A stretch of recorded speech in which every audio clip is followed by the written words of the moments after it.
এবার যদি ওকে দেখতে পায় আর পুলিশ কাস্টাডি নয়, ডিরেক্ট কোর্টে তুলে ফাঁসির সাজা দিতে হবে। 24 ঘন্টা হয়ে গেল, এখনো স্নাইপারকে ধরতে পারলে না? কি করছিলে এতক্ষণ তোমরা? তোমরাই তো বললে শহর ছেড়ে নাকি কোথাও যায়নি, তাহলে কোথায় গেল? হ্যাঁ, এখন বলবে তো কিছু নেই, ছবি নেই, কিছু বুঝতে পারোনি। আরে বাবা, অবয়ব তো আছে, ক্লিয়ার মুখ না বোঝা গেল একটা অবয়ব তো দেখতে পেয়েছো। কি করছিলে এতক্ষণ? নেটওয়ার্ক এত খারাপ হলে তো চলবে না আমাদের ডিপার্টমেন্টে, তাই না? ওই লোকটাকে অ্যাজ সুন অ্যাজ পসিবল আমার চাই। ওই লোকটাকে কে পাঠিয়েছিল সেটা জানাটা আমাদের সবার জন্য খুব ইম্পর্টেন্ট। বুঝতে পেরেছো কি বললাম? উজি, তুমি যা করছো ভেবে চিন্তে করছো তো? যা বলছি ভেবেই বলছি। খেয়াকে অন্য জায়গায় পাঠিয়ে দেওয়া দরকার ঋষি। এমন একটা জায়গায় ওকে পাঠিয়ে দেওয়া দরকার যেখানে কেউ ওর খোঁজ পাবে না। আমি, তুমি, মা, বাবা ছাড়া আর কেউ না। কাক পক্ষেও যেন টের না পায়। তুমি কি শিওর সায়ন্তন বেঁচে আছে? এত হাই ভোল্টেজের কারেন্ট খেয়ে ও মারা যায়নি? আমি তো তোমাকে সেটাই বলছি। তোমার কি মনে হয় ঋষি সায়ন্তনের মতো ছেলেরা এত সহজে মরে যাবে? কখনো না। ছেলেগুলো এত সহজে মরে না। নরকের কীট এরা, রক্তবীজের ঝাড়। এদের না সমূলে নির্মূল করতে হবে।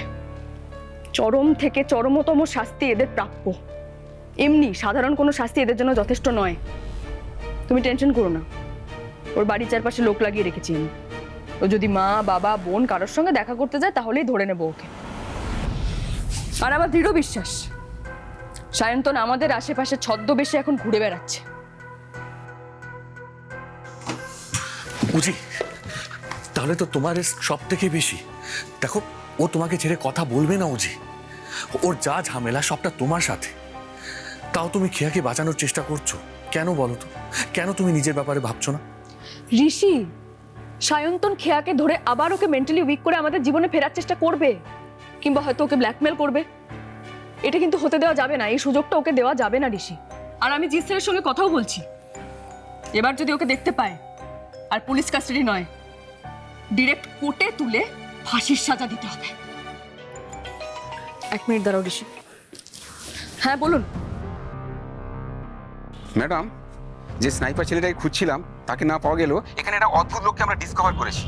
লোকটা সামনে একটা বড় বিল্ডিংয়ে 10-15 দিন ধরে আস্তানা গেড়ে রয়েছে। সে কারোর সাথে কথা বলে না, আর সারাক্ষণ ঘরের দরজা জানলা সব বন্ধ করে রাখে।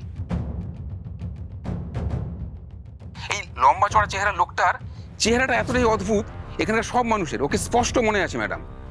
এই লোকটা আসলে এই লোকটা যে কে ঠিক আমরা বুঝে উঠতে পারছি না ম্যাডাম। ওর বাড়ির ত্রিসীমানাতে কেউ যায় না। আর একটা ব্যাপার আছে ম্যাডাম, এই লোকটা মাঝে মধ্যে গভীর রাতে বাড়ির বাইরে বেরিয়ে যায়, আর বাইরে অনেকটা সময় কাটিয়ে বাড়িও ফেরে। আর তাছাড়া মাঝে মধ্যে ও কোথাও বেরোয় না, মানে সারাক্ষণ বাড়িতেই থাকে। আমি জিৎ স্যারের কাছ থেকে পারমিশন নিচ্ছি, তোমরা ফোর্স রেডি করো, ঠিক আছে? ইয়েস ইয়েস ম্যাডাম, ওকে। ঋষি, ঋষি, আমি আজকে যাচ্ছি ওই লোকটার বাড়িতে রেড করতে। স্নাইপারটা ধরা পড়ে যাবে ঋষি।